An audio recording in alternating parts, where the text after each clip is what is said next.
our time well. Okay. Have the record.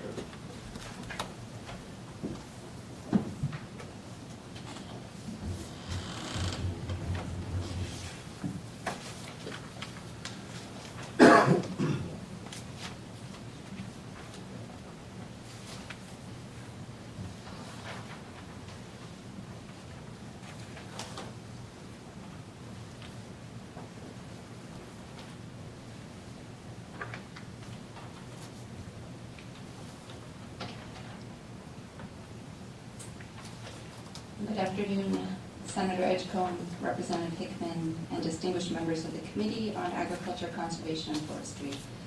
I am Heather Redberg. I'm a farmer in Penobscot. I spent the last 5 years working on the community self-governance of our local food exchanges with a small group called Local Food Rules, which formed specifically to promote the local food and community self-governance ordinance. When rules and definitions began changing at the state level in 2009, people in my town and in the neighboring towns of Sedgwick, Blue Hill, and Brooksville got together. We weren't hand-wringers and head-shakers. We didn't want to sit around a table and talk about problems. We wanted to work toward a solution to problems that we hadn't created. I personally was desperate to make sure my family had the chance to see if we could make it farming. We'd worked in that direction for 12 years. My husband worked as a carpenter full-time while we built up the farm, added enterprises, and raised our babies. We finally made the transition to full-time farming in 2009. I couldn't let that all evaporate in one season. We both worked awfully hard just to get to the point to try. I talked to my customers, my friends, and my community. I wrote letters and articles to the paper. The local Grange invited me to come and share our story. Together we did a lot of research. We sought legal help. We drafted a local ordinance to protect a traditional way of exchanging food that we all valued and the depth of relationship that went along with it. In March of 2011, Penobscot passed this local food ordinance. So did Sedgwick and Blue Hill. A few years later, Brooksville did too. And last year, Brooklyn passed the ordinance. A movement had been born. It is a movement that began by speaking our truth, the truth of our experiences at Wilton Farm, and the truth of our discoveries of the lack of access to democratic decision-making. I can share that I've worked long and hard on the community governance of local food. I can't adequately share just what that has meant to me personally or to my family. It's not been an easy road, but it has been a beautiful one, and ugly sometimes too. There was one beautiful day this winter when Senator Langley came down the driveway. Spirit, one of our cows, was calving. The nose and mouth were presented, and the hooves too, just how it should be. And later, when they were settled, and we knew all would be well, we went inside to talk about food, about democratic access to decision-making, about a seat at the table. And that day, with chocolate chip cookies on our kitchen table made by my son, Senator Langley reached out. He sat at my kitchen table and impelled me to believe that he meant to secure a place for us, for farmers and eaters at the decision-making table about food rules. That, too, at long last, seemed just how it should be. So I've come now to testify in support of his bill. I ask the committee to work to ensure that the thread of truth that has come through our work... I'll let you finish that last sentence. It's a long one, but you may say the last one. I don't know how to make them otherwise. I ask the committee to work to ensure that the thread of truth that has come through our work these past 5 years will be carried through with Senator Langley's intent to ensure that communities have a seat at the table, that growers and eaters of local food determine the parameters of those exchanges. I thank you for your attention. You're welcome. Senator Langley's lucky. I didn't have anyone in my district who served me chocolate chip cookies. I'm not much of a baker, but he and my son know a secret to making really good chocolate chip cookies. Well, I know, I'm sure Senator Langley made a lot of chocolate chip cookies with his students. And I forgot to mention, but on the back of my testimony is an addendum that has three recommendations for ways to make sure that community self-governance is actualized in Senator Langley's bill. Okay, committee, if you make note of that, see the other side. Okay. And that's, again, that's good about testimonies written, we can review those, thank you. Now, we do have someone else in back. Please step forward. I have to sign in again. You do, yeah, it's a different bill.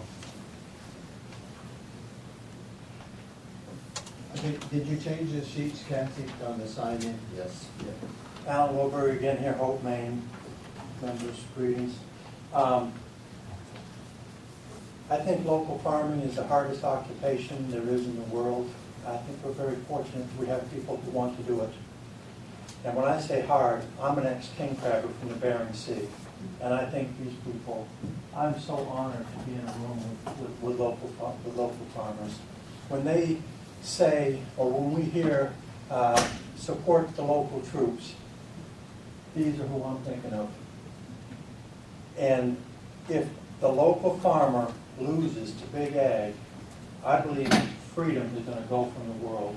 These people serve on the front lines every day, doing the hardest job there is. They want to do it. I just feel honored to be in the same room with them. I think it was Henry Kissinger who once said, if you control oil, you control nations. But if you control food, you control people. That's what this fight is about. And I am so honored, any of you local farmers, thank you, thank you, thank you for wanting to preserve freedom in this world. That's all I have to say. Any questions? Thank you, Al. Any questions from the committee? Thank you.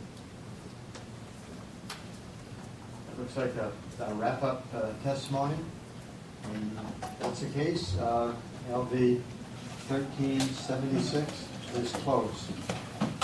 And Representative Hickman will present his bill. We will take a break before we have the work sessions follow. Representative Hickman will present his bill.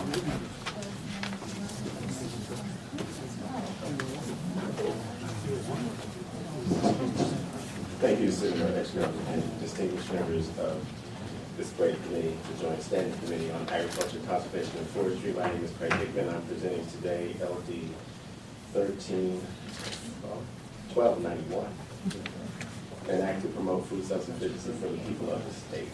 Thank you. I didn't actually write testimony today, believe it or not, because it has been written for me by the people who have spoken already. I'm going to quote one more time from Senator Langley's testimony because it relates to this bill quite well, in fact. It says the legislature finds the preservation of rural life, and this is from Title 7, Section 1B of our own statute, our code. The legislature finds the preservation of rural life and values in the state to be the joint responsibility of all public agencies, local, state, and federal, whose policies and programs substantially impact the economy and general welfare of people who reside in rural Maine, such as the development and implementation of programs that assist in the maintenance of family farms, provide specialized opportunities for education and technical training, and improve health and nutrition. That is the crux of LD 1291 in a nutshell. According to Title 7A, 201A, which was put in statute in the 126th legislature, it is the policy of this state to encourage food self-sufficiency for its citizens. And so what this bill does, it has 4 parts that pretty much do everything that is in the 2 parts of statute that I've quoted. I believe that we don't have sound food policy here in the state of Maine because we have a bunch of different statutes that seem to create the policy. But it's not focused. And so what Section 1 of my bill does is it asks for collaboration between the Department of Labor, the Department of Health and Human Services, the Department of Economic and Community Development, the Department of Corrections, the Judicial Department, University of Maine Cooperative Extension, and the Department of Agriculture, Conservation, and Forestry to use existing resources and programs to develop a farm labor link network. As all these farms that we're hearing about spring up all over the state of Maine, there are not always enough workers to do the work to produce the healthy food that we need for ourselves. And so this is just a direction to these agencies to come together to allow for a volunteer farm link network. So if there's a farmer who wants to be a part of it, they will make that known, and however it is made known. And if there are people who need volunteer hours, or who need to do community service work, or who need to work under any program for any reason, as you can see listed in number 1, they can be linked to a farm as close to their location as possible. The second part is inspired by the USDA campaign of food self-sufficiency that happened back during World War II. I have handed out a collection of those that we found on the internet. I think my favorite one is the one that says food on it. If you look at the bottom of that one, it's actually, I think, on the first page.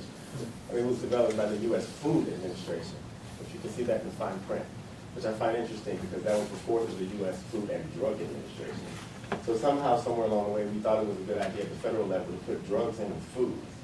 Now we put drugs in food, and we're passing off that food as food, but it's actually drugs. FDA. And so that section of the bill is just an educational marketing campaign using existing resources to maybe change what we have there to a war on hunger instead of World War II. But it's really about encouraging more gardening, more community farming, more self-preservation. There was a picture I saw recently of what is called a food freedom pantry, which just has everything in your ball jars that have been preserved according to appropriate mechanisms. And the department, especially Maine Cooperative Extension, already has a lot of classes and demonstrations that allow people to show people, if they don't remember themselves, how to preserve food. But we don't actually promote food self-sufficiency the way that I believe that we should. Section 3 is something that we already do, according to Jason Hall from our TFAP program. And so this just puts what we already do in statute. When he has money in his budget, he will absolutely find local farm and local food to purchase for that program. Section 4 is the state saying out loud and in black and white that the work of the members of these 13 towns who have passed these local food self-government ordinances, that we recognize them as being valid and valuable, and that the state does not have to necessarily be engaged in its own regulatory apparatus in a place where the townspeople have already decided that they can handle their own food regulations at the local level. The most important part of the bill is 5, which is the department shall use existing programs and resources to the extent possible in carrying out the purposes of this section. We know from our budget work that there are all sorts of line items, non-matching accounts, federal grants that come in for certain things. And so I'm not asking for any appropriation for this work. I'm asking for us to use existing resources. I'm a farmer who conserves everything. I waste nothing. And so I know that we aren't always as efficient as we can be across departments, even within our own, to do great work.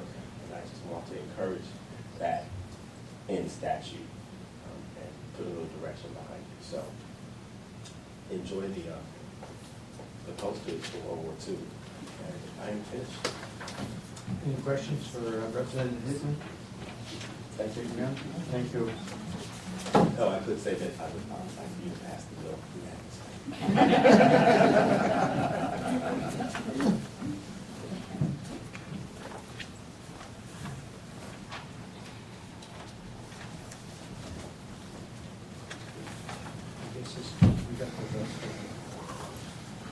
Representative Hickman will read off those Jessica Nixon.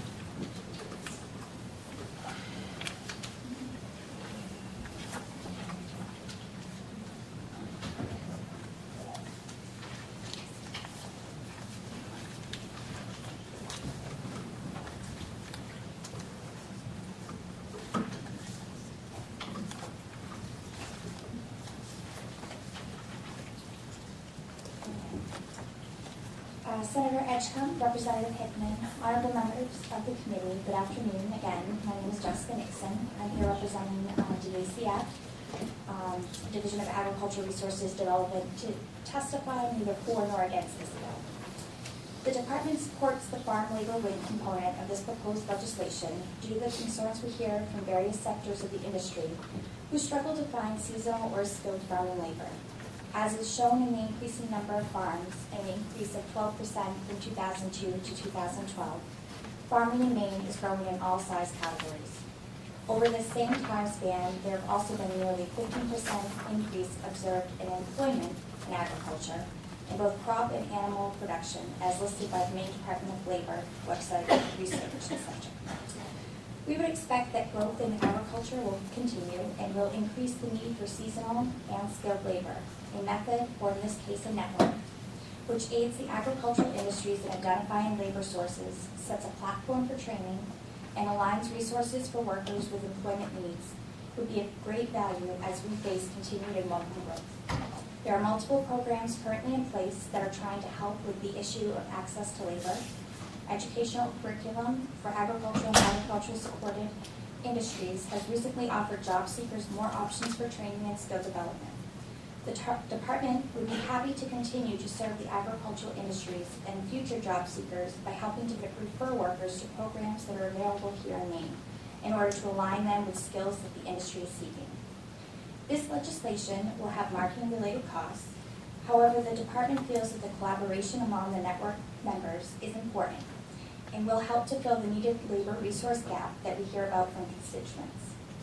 While the department fully supports the purchase of food that is grown, harvested, prepared, processed, and produced here in the state, we would like to note that in some programs, which are federally funded, the department has a requirement to purchase food according to pre-qualified lists provided through the federal programs, and therefore may not have as much flexibility to do so as it may seem. Further, we believe that the purchase of such food items would need to be cost competitive. The department is interested in learning more at work session about the sponsor's intent and the potential effects of the proposed Section 1.4 of the bill concerning the regulation of local food by ordinance. Thank you for your time. I would be happy to answer questions now or at the work session. Any questions for Jessica? Seeing none, thank you, Jessica. Maria King, excuse me.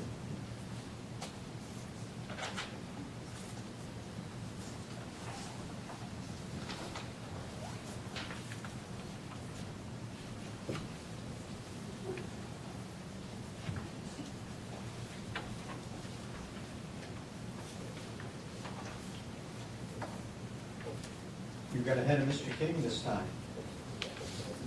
Excuse me?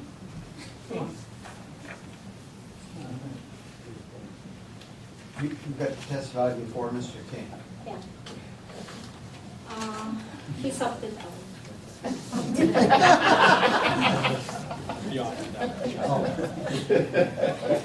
Senator Edgecombe, Representative Hickman, honorable members of the committee. Maria King from Liberty, and I am in favor of the bill LD 1291. However, I would be very careful about any programs put on farms because the practice shows that the department's rules are designed not for small farms but for large-scale corporate farming and processing enterprises and are in clear conflict with the traditional foodways of small farms. The goal of the FDA policy, therefore, of DACF, as the food law simply reflects FDA rules, is to change the nature of food and to exclude the traditionally proved methods. For instance, the problem with foodborne illnesses is not a result of family farming, but of horrific conditions in the industrial food system, specifically in confinement operations. And though family farms are blamed for that. Instead of intimidating small farms and involving them in programs that small farms do not need, the focus of agricultural agencies should be rather on resolving the problems of feedlots, problems connected with improper feed, with overcrowded unhygienic conditions, with clear disrespect for the animals confined, with sewage ponds that are contaminating the environment and contributing to foodborne illnesses. The lack of foodborne outbreaks from unlicensed transactions is the best evidence that the food in its owner's hands is handled with proper care, just simply because the farmers prepare their food primarily for themselves and for their family members and have personal stake in it. To learn the specifics of farming and ranching is not that difficult. We did it, although neither Richard nor I had any farming background. What is difficult and disturbing is the dealing with artificially created problems. A simple example. In traditional cheese making, wood and cheesecloth are basic materials used. Each cheese-making book speaks about the cheesecloth and the methods of sanitizing. The ACF claims that cheesecloth is not sanitizable and that wood harbors germs, therefore has to be sealed. None of those opinions is true, and no one with some respect for himself can take them seriously.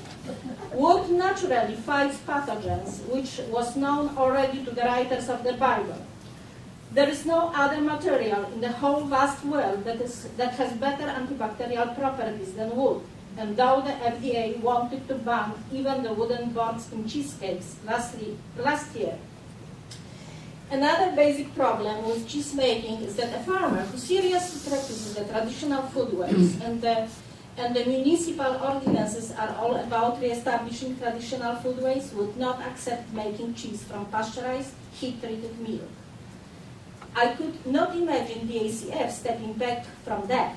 And no, the rules require labeling of a heat-treated product as not pasteurized, although it is pasteurized and it is deprived of enzymes. It's time to stop fooling the consumers. You Thank did you. it. You got that. I got it. Good job. Any questions In from 2 the... years I will be better. All right. Thank you, Maria. Yes, I don't, not seeing any questions. Thank you very much. Thank you. Mr. Avery Day, please.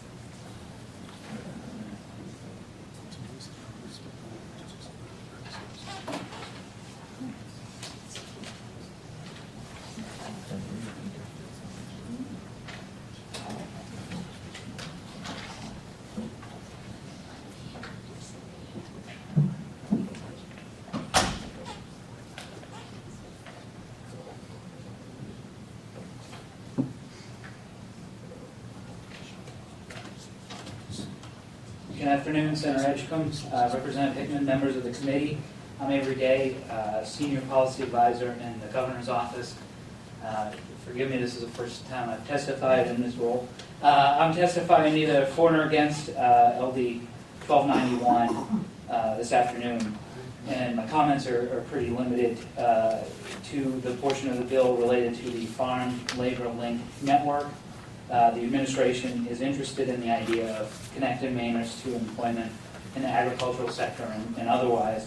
I wanted to draw your attention to another employment-related bill that's being advanced by the Department of Labor. It's 1391, an act regarding the work permitting process for minors.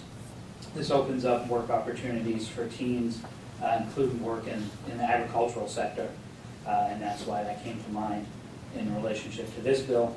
The administration views the concept of the Farm Labor Link Network and the proposals in 1393 as complementary, and would very much like to see 1393 advance before the Department of Agriculture and Conservation and Forestry takes on the work here in this bill in the Farm Labor Link Network. Thanks for your attention. Questions for Mr. Day? Thanks, Senator. Thank you. Heather Redberg is next, but it looks like she's stepped out for a second. Is there anyone else who would like to testify on LD 1291? Take a minute. She's right in the... She's, I bet, yeah.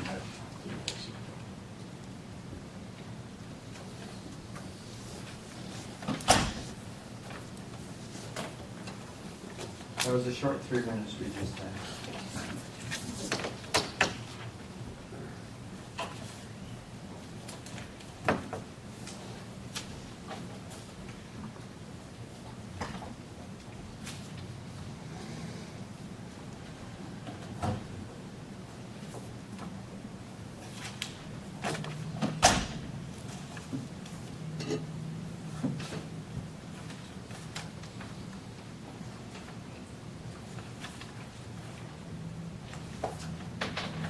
You may begin, Heather.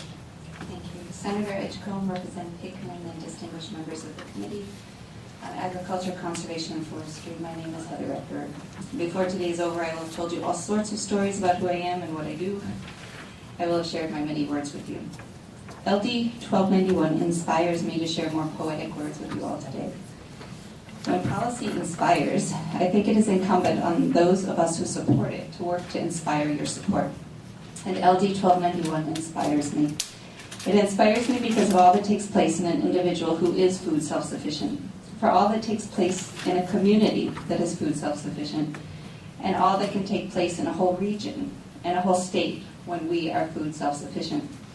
It is positive policy that directs an agency of our executive branch of government to promote growing food, links those in need with the skills to provide what they need, fosters the relationships that grow right out of the soil when you work over weeds and plants and animals together.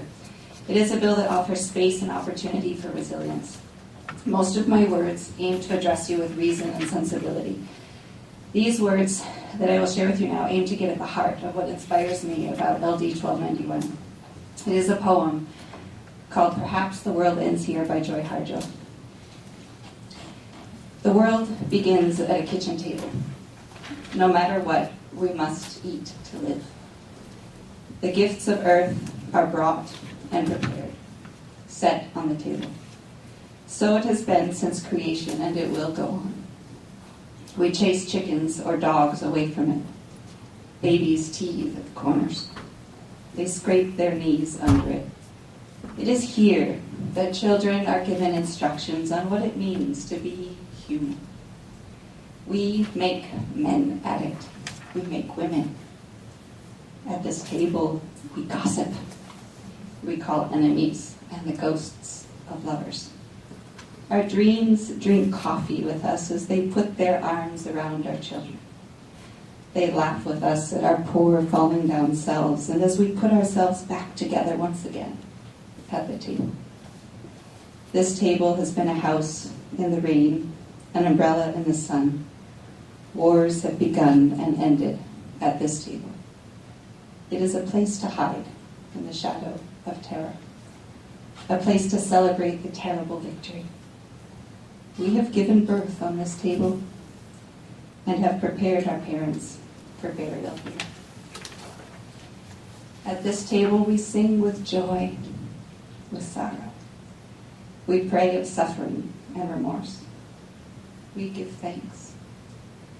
Perhaps the world will end at the kitchen table while we are laughing and crying and eating the last sweet bite. Thank you. You had Valentine. Very good. Thank you for that poem. Questions? We have an English teacher here, Heather, a former English teacher, excuse me, and I think she has a question for you. No, Representative McElwee. Just to tell you that was so inspiring. Thank you so much for sharing. It was excellent. Thank you. Anyone else? Okay, the hearing on LD 1291 is concluded. And now we'll take a break, so the committee members can stretch your legs. It'll be approximately 7 or 8 minutes.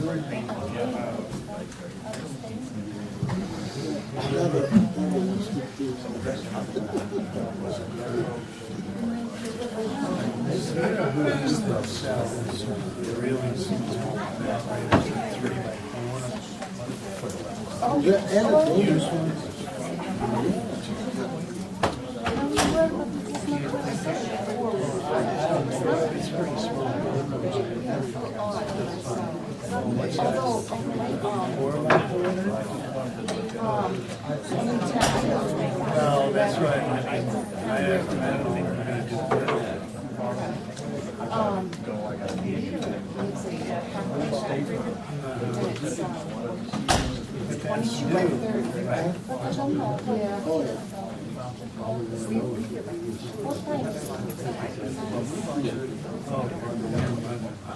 Yeah, that's okay. They don't.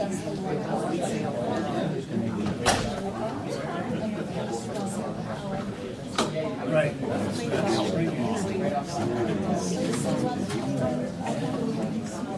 Okay. And what size do you?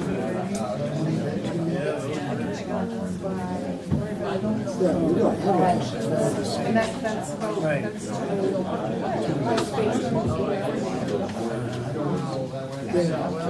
The whole state. That's nice to know.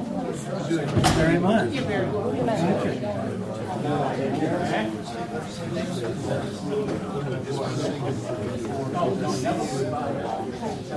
That's right. So long.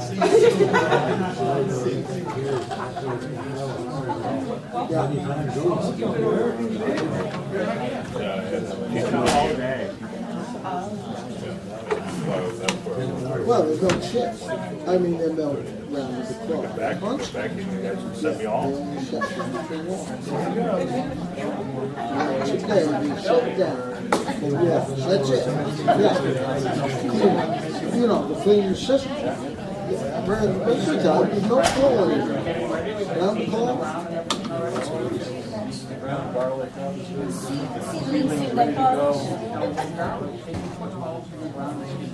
Yeah. But before you put them in, you put them into pot at night and they get cold, so you get cold. Yes, so then, I don't know, end of October. But very deep. Where you gonna find 5,000 acres of land that's organic?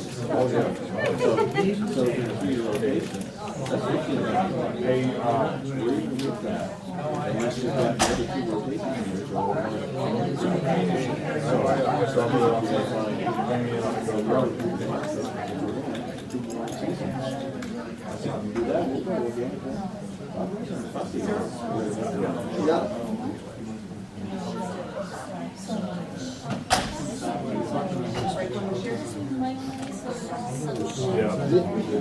More of the same. Same anything. I broke two.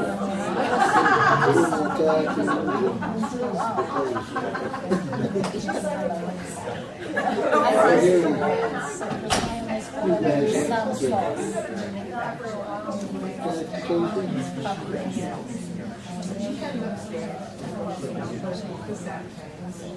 I get my draw. That happened.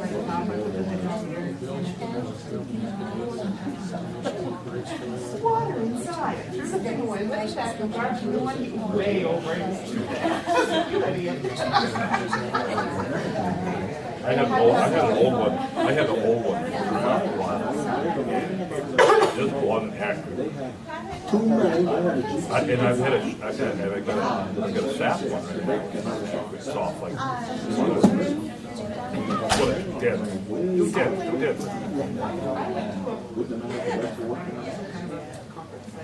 You suggested, you know, how it comes in 2 Yeah. box. Yeah. Put it down on the table. Put the barometer right next to it and mark off 2 red lines. Hot and cold. Yeah. And then, for some reason, it's working right, you put it back, you put them side by side, and that paper is shifted. It doesn't matter what you hold. I'll keep it. I'll just keep 2 on. It ain't gonna happen. And it was overlooked. Even though we've got like 20 of them, they're on the shelf. That's right. That's, you got it.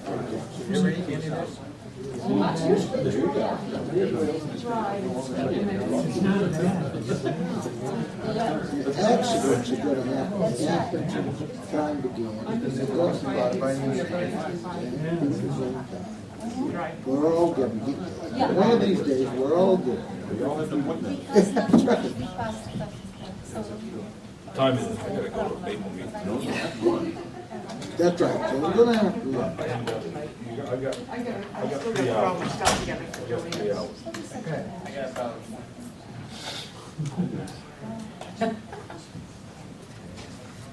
She's late for snap. Well, I had a hell of a good. I went to university to make out this application on the computer.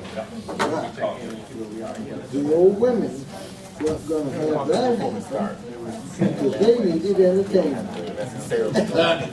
We may. So I was entertaining and head honcho says, come to my office when you get done with them.